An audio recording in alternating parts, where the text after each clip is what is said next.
बिहार में आगामी समय में विधानसभा चुनाव होने हैं, जिसको लेकर सभी पार्टियों ने अपनी अपनी तैयारियां शुरू कर दी हैं। इसी बीच राष्ट्रीय लोक जनशक्ति पार्टी की इकाई जनशक्ति मजदूर सभा के राष्ट्रीय अध्यक्ष सुभाष बिहारी से मुलाकात करने बिहार के सहरसा जिले से रिटायर्ड भारतीय डाक विभाग अधिकारी चंदेश्वरी पासवान उर्फ सीपी भैया पहुंचे, जहां उन्होंने जनशक्ति मजदूर सभा के राष्ट्रीय अध्यक्ष सुभाष बिहारी से आगामी होने वाले बिहार विधानसभा चुनाव को लेकर चर्चा की। उन्होंने चुनाव लड़ने की इच्छा जताई। वहीं चंदेश्वरी पासवान ने कहा कि मैं राष्ट्रीय लोक जनशक्ति पार्टी से जिला सहरसा विधानसभा सोनवर्षा 74 सुरक्षित सीट से चुनाव लड़ना चाहता हूं।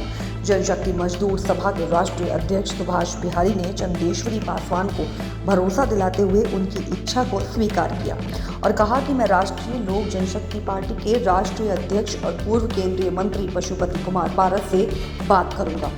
उन्होंने चंदेश्वरी पासवान की तारीफ करते हुए और क्या कुछ कहा, आइए सुनाते हैं इस खास रिपोर्ट में।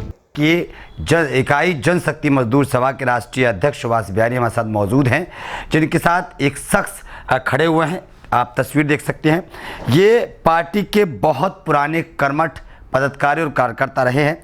हमारे साथ सुभाष बिहारी जी हैं, जिनसे हम जानकारी करेंगे। सर, आपके बगल में जो दाएं हाथ में व्यक्ति खड़े हुए हैं, कौन है ये और आगे किस तरीके से ये बिहार? हमारी दाईं ओर हमारे पार्टी के मजबूत स्तंभ चंदेश्वरी पासवान जी, जो सीपी भैया के नाम से भी जाने जाते हैं, और सहरसा पोस्टल डिपार्टमेंट में ये एक उच्च पद पे पदाधिकारी के रूप में कार्य कर चुका है। इनकी पत्नी ललिता पासवान हमारी पार्टी का जब से स्थापना हुई तब से जिला अध्यक्ष के रूप में, और 2004 जब से हमारी पार्टी रंजीता रंजन जी लोकसभा चुनाव लड़ रही थी, उस समय मुझे सौभाग्य मिला था कि सहरसा लोकसभा क्षेत्र में काम करने का जिम्मेवारी दी गई थी। तब भी इनका और इनकी पत्नी का जो सहयोग, पार्टी के प्रति समर्पण रहा, वो वाकई में ही एक काबिल तारीफ़ है, यादगार है। और जब से ये सेवा मुक्त हुए पोस्टल डिपार्टमेंट से, तब से ये समर्पित होकर के निश्चित रूप से ये पार्टी के हित में कार्य कर रहे हैं। और हर कार्यकर्ता का जिन्होंने कार्य पार्टी के हित में किया है, जनहित में कार्य किया है, समाज में अपनी पहचान बनाया है, उनकी इच्छा होती है कि हम भी चुनाव लड़ें।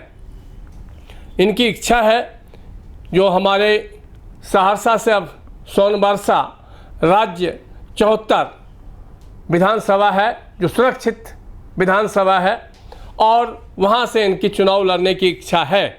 निश्चित रूप से इनकी इच्छा को मैं अपने पार्टी के राष्ट्रीय अध्यक्ष माननीय पशुपति कुमार पारस जी तक विषय को रखूँगा और भरसक प्रयास करूँगा।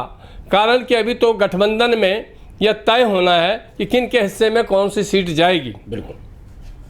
और निश्चित रूप से हम अपने राष्ट्रीय अध्यक्ष जी से आग्रह करेंगे, प्रार्थना करेंगे कि इनके लिए वो सीट की मांग की जाए, और हर संभव प्रयास रहेगा कि इनकी जो इच्छा है, इनकी जो पहचान है, उस पहचान को हम लोग भुंजाने में काम करें, उस पहचान का हम लोग लाभ लें, और पार्टी हित में एक बेहतर कार्य रहेगा।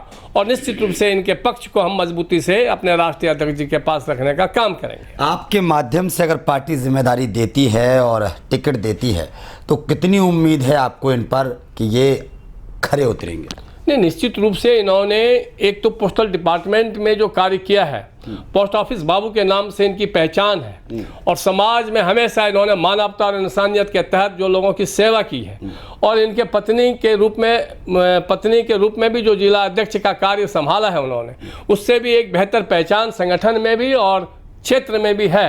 और निश्चित रूप से तमाम पार्टी का कार्यकर्ताओं का आग्रह है कि इनको टिकट दिया जाए, तो निश्चित रूप से मुझे लगता है कि इनको टिकट दे करके एक बेहतर कार्य होगा और पार्टी हित में एक बेहतर प्रदर्शन होगा। चलिए, बहुत बहुत शुक्रिया आपका। तो सुना आपने, आने वाले वक्त में विधानसभा चुनाव हैं, जिसमें सुभाष बिहारी जी की तरफ से मंत्री जी से बातचीत की जाएगी, पार्टी के अध्यक्ष से बातचीत की जाएगी, और फिलहाल क्या नतीजा निकलेगा, क्योंकि पूरी रणनीति जो है इनकी चुनाव लड़ने की है। और जैसे बताया कि इनकी जो पत्नी हैं वो लगातार इस पार्टी से जुड़ी हुई हैं, जब से पार्टी का शुभारंभ हुआ था तब से, और अब इनके चुनाव लड़ने की तैयारी चल रही है। फिलहाल ये तो पार्टी की तैयारियां हैं, पार्टी क्या करती है, क्या सोचती है, अध्यक्ष जी क्या इनको टिकट देंगे, और देंगे तो किस तरीके से इनको विधानसभा का समर्थन मिलेगा, ये फिलहाल आने वाला वक्त बताएगा।